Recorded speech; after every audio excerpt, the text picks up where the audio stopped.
Charting Toward Intimacy covers mature topics. Listener discretion is advised. Charting Toward Intimacy covers mature topics. Listener discretion is advised. NFP feels so incredibly unfair, and sometimes it feels downright impossible. Maybe you're on week 6 of abstinence. Maybe you only have a few usable days per month. Does God really call us to NFP in these situations? Welcome to Charting Toward Intimacy, the sex and intimacy podcast for Catholic women. My name is Holloway, and I am a Catholic speaker and coach who specializes in sex and marital intimacy, and I am on a mission to help you actually enjoy and desire good, holy sex with your spouse. Today, we are going to be talking about the question of, is NFP really unfair? Especially to couples in situations where they have an extremely limited window of usable days or long periods of abstinence. Here's the thing, is when we understand what suffering really is, and we understand how Jesus is able to use suffering and what seem like impossible and unfair situations, and how he is able to transform us through those, only then are we able to take one step closer to Christ and to heaven. And I have Kathleen Chavones with us today, who is an FEM instructor and my wonderful semi-regular co-host. All right. We're going to be responding to a statement that I see come up every once in a while, and I'll get emails about it, or sometimes I'll have coaching clients that are in this situation, or I'll see something posted on Instagram about it, that NFP is just totally unfair for a certain situation, where a couple has to avoid pregnancy at all costs. There is no, like, maybe there is a truly dire financial situation, a medical reason that avoiding pregnancy is absolutely necessary, or just some other just absolutely hands down have to avoid pregnancy at all costs reason. And the couple is being as conservative as possible. And because of that conservative nature of their charting, and maybe because of difficulties in observations, maybe a longer time until ovulation or a shorter luteal phase or something, because of that, there's only maybe a few days a month that are usable. And I see this of this statement, well, I don't believe that God would want us to be apart for this long. I don't believe that God would put us in this situation. It's not fair. I don't believe that God would do something so terrible to us, would make it so hard for us. Mm-hmm. Yeah. And therefore, the only thing that's going to keep our marriage going is, mutual masturbation and blowjobs, or contraception, or a vasectomy, or permanent sterilization of the woman. Mm-hmm. Yeah. And I'm just gonna, before we just really dive into this, that is absolute crap, and stop listening to the devil right now. End of episode. Stop it. No, I'm just kidding. Just stop it. Stop it. All right. Yeah. This is what the devil does. He'll take something and he'll twist it. He'll say, step off of that cross, because God would never want to put you up there. Mm-hmm. Right? Yeah. That's what he was trying to do to Jesus. He said, don't die. Don't die for the sins of all the people. That's you have the power to get yourself off the cross. Get yourself off the cross, Jesus. But no, he stayed on the cross, and he endured the absolute worst physical pain and mental, probably. I mean, there was a lot going on there. Possible for a human. And so for us to believe that simply because something is really, really hard, and I'm not trying to discount that this situation isn't hard, because this is very hard. Yeah. And I honestly, I can't imagine being in a situation quite this dire. I've had seasons of my life where we've definitely needed to avoid for one reason or another, but it hasn't been a life-threatening reason or just very, very dire financial or whatever your reason. And we are in no way judging anyone's reason for avoiding pregnancy. If this is your situation, then this is your situation. But simply because it feels impossible does not mean that like God doesn't actually want you to go through it. Right. That is absolute crap. Yeah, no. And I think that when we are, and I have a really good friend two really good friends, they're married, who are in this exact situation where for medical reasons, it is very important that they not get pregnant again. And there's a weight to that, and there is a struggle to that. But I think that what you said, Ellen, is so important, that, and like really good. Like I never really thought of it this way, that the devil said, take yourself off the cross. You have the power. You can do this. Like, why would God want this? You know, like that can serve as such a comfort, right? That like our own Lord was tempted in that way. And just like such an affirmation that like, wow, like we are doing this the right thing for right now, you know, like being kind of tempted in the same way that our Lord was. And I think that's like something so important to remember about sacrifice, that the Lord has called us to that.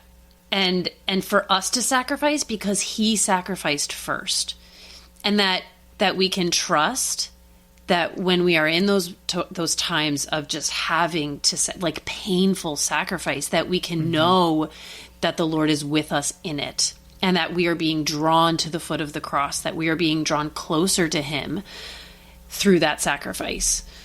And I agree with you. Like I have never been in that really dire situation, and it is hard to really imagine it, and also hard to imagine just like the weight that it must take on your the toll that it must take on your marriage, that it can take on your marriage, you know? But I think that just being able to focus on the fact that marriage is a call, that marriage is a vocation, not a vacation, right? That like, I love that. I know it is, like as a culture, we're just like, oh, it's happily ever after. And we like look at these weddings and it's like, oh. I saw this phenomenal cartoon. It was Prince Charming and Cinderella, and they were sitting in a therapist's office, and like Prince Charming was kind of like had his hand on his head. Yeah. And Cinderella is just like in tears looking at the therapist going, happily ever after is very stressful. Yeah, no, seriously. Like, but like think about it. Like think about it, that every like fairy tale we watch growing up, right? Like the hardships are overcome, and then it ends in the happily ever after, right? Like that's the finale. Like that's the end of it, right? It's just like, okay, the hardship is done and now we can finally be happy. Like it's just like so false. It's such a false representation of the reality of marriage, which is that like it is a celebration to join these two lives together, but it is also done within a mass because we need a lot of prayer for this. Right? Like this is like a hard thing that we're taking on. What's happening in the mass is the ultimate sacrifice, right? And we're putting marriage right there within the context of the ultimate sacrifice. Like if that doesn't tell us something about what marriage ultimately is, then I don't know what is, right? Like that's why the sacrament of marriage happens within the context of a mass, except in very specific circumstances. Yeah. But like, it's supposed to happen within the context of the ultimate sacrifice to alert us to the fact that this, marriage is going to be a sacrifice. Yeah. Like sharing life with another fallen human is really, really hard. Yeah. And I think we might be tangenting off just a little bit from the topic, but like marriage as a whole is sacrifice. But then also things will happen to us in marriage that require us to sacrifice. And we have to see that as an ultimate good. Yeah. I think that it's almost, it's so hard. And I think that like, it's it's in our nature to sort of avoid suffering and it is absolutely within human nature to avoid suffering, to avoid hardship, to avoid sacrifice, right? But as a Christian, like within the Christian life, like what a comfort it can be at the same time to recognize I'm in a really hard place, right? Because as we said before, like we have that comfort of knowing, like, no, like there is redemption in hardship. There is redemption in sacrifice and in suffering, right? Where it's almost like, man, your life is just like easy peasy. Like if life is that easy, spiritually, like you ought to feel concerned. Like it's just like, sure. I am not suffering enough. You know what I mean? Like, and I know I get that way sometimes where it's just like things seem to be going like really, really well. And like it is a gift, right? But I think seasons are really important to recognize. Like it's good to have seasons of just like levity, but then it's also good to have seasons of hardship, right? Mm-hmm. Like, and I think that's also really important to this topic, that it's almost guaranteed that whenever anyone going through this, it is just a season, and maybe it's a long season, right? Like it doesn't, but it doesn't mean that it's be happening for the rest of your life. It cannot be because menopause happens, right? Like menopause is a reality too. We know that, right?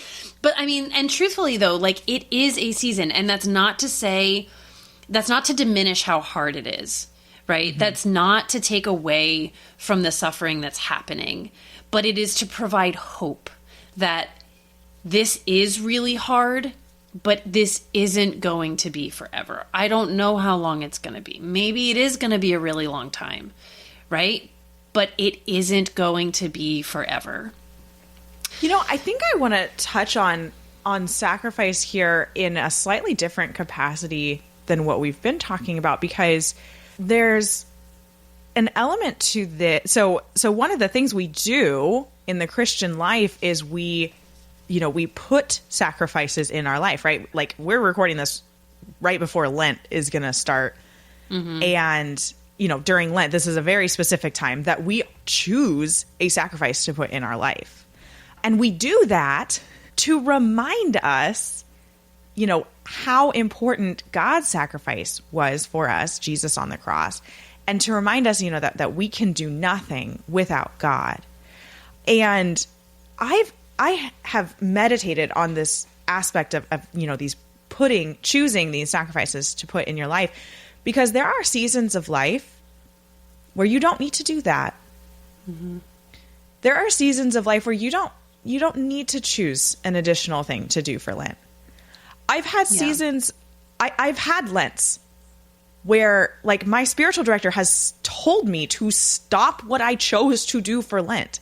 Wow. Yeah. Because I had other sacrifices that had been placed in my life that I hadn't chosen, that were doing the work, right? That were helping me point to God. And so I think that's something to remember too, is like when you are in one of these seasons of really particular sacrifice, is that like you don't have to make your life harder.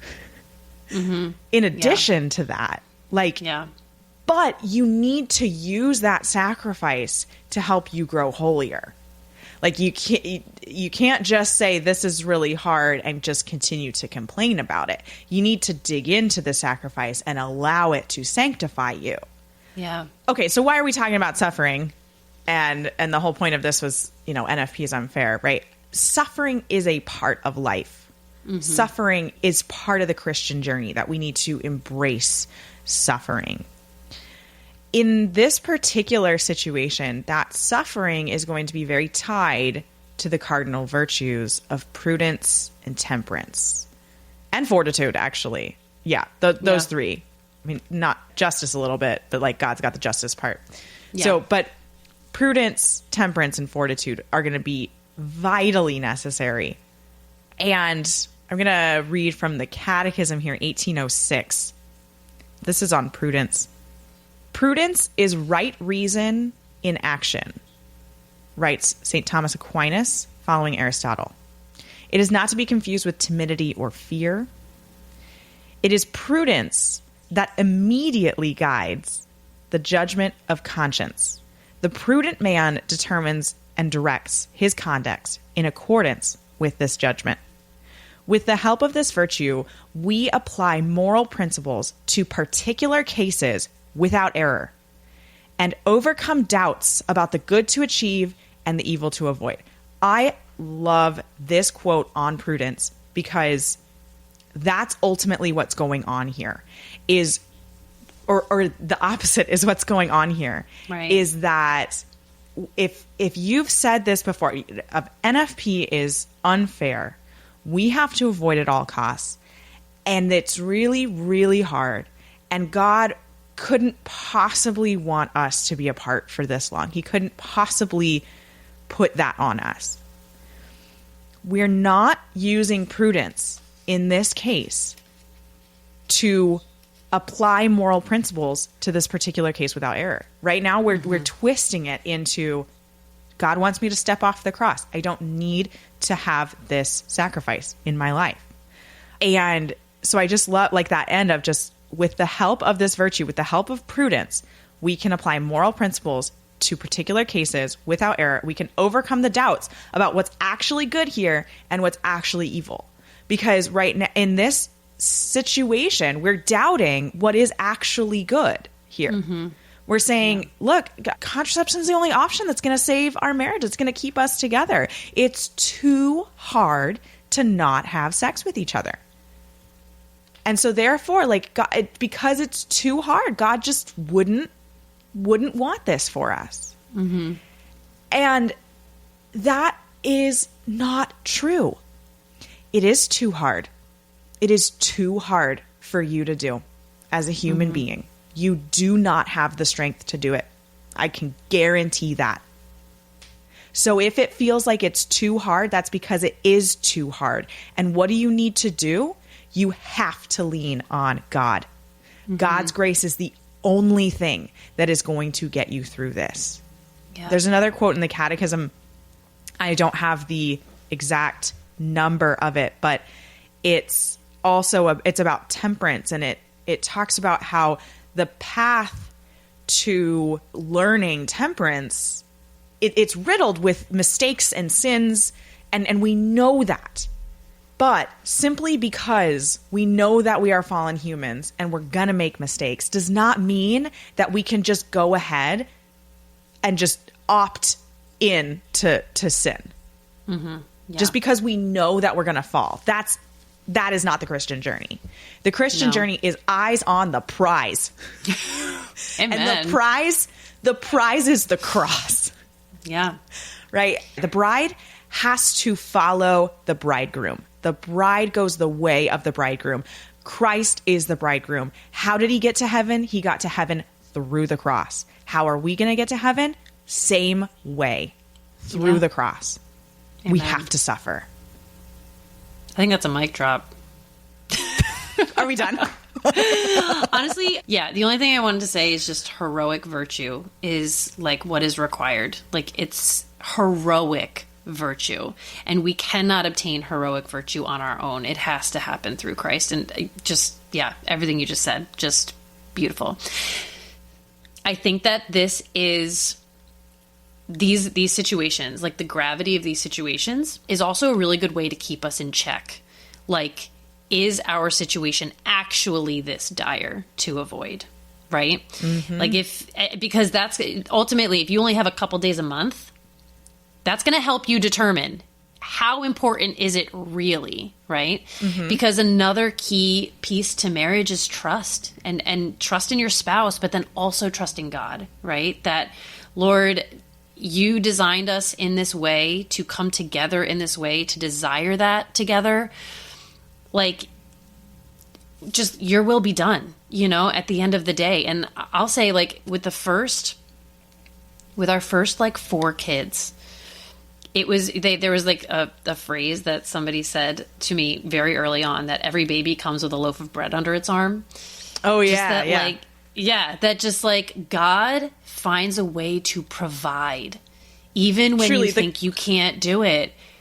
The craziest things have happened. The craziest thing. I mean, the day after a baby is born. Yes. It's just like insane. I'm telling you, with the first 4 babies, my husband had gotten like a way better job between our second and our fourth.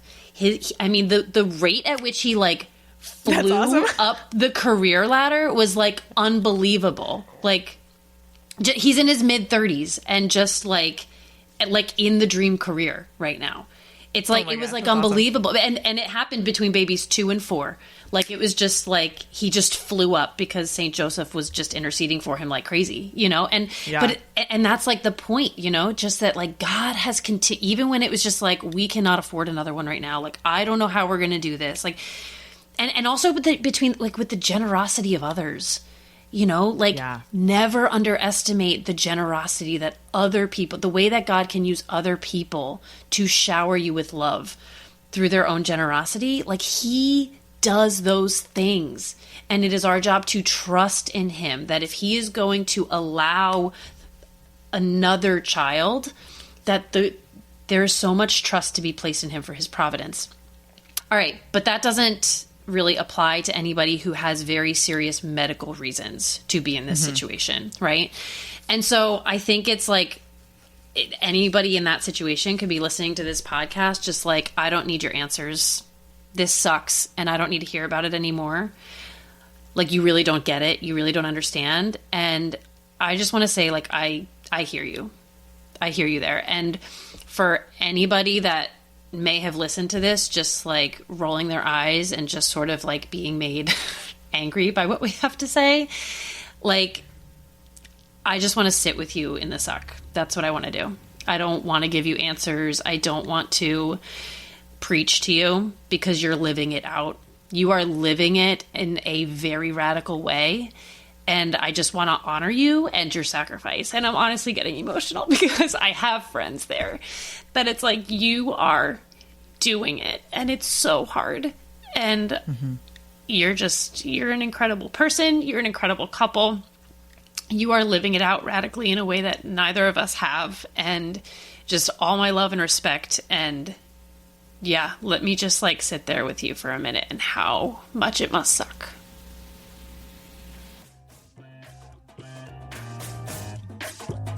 Thanks so much for listening. If you are not already following us on Instagram, be sure to check us out at Charting Toward Intimacy.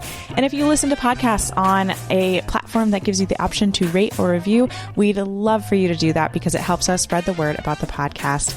If you ever have questions, comments, or episode topic ideas, please reach out to us. We love to hear from you. You can reach out on Instagram or send us an email. Our email is in the show notes. Until next time.